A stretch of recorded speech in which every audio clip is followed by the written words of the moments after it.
Salam ata. Bugün Novruz bayramıdır. Ana çoxlu şirniyyat pişirib. İndi isə xonçanı hazırlayır. Nərgiz də qızlarla papaq atmağa gedib. Mən isə evə bazarlıq elədim. Öyrətdiyin kimi. Birazdan da süfrəyə oturacağıq. Yerin görünür. Amma narahat olma. Biz yaxşıyıq.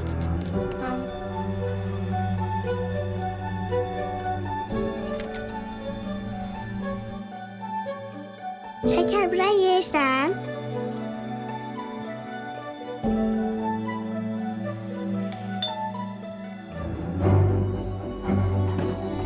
Bayramınız mübarək. Sizə bağlama var.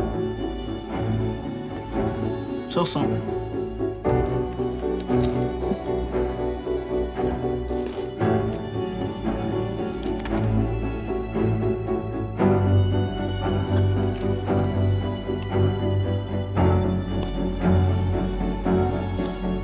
Elvin, gel əyləş.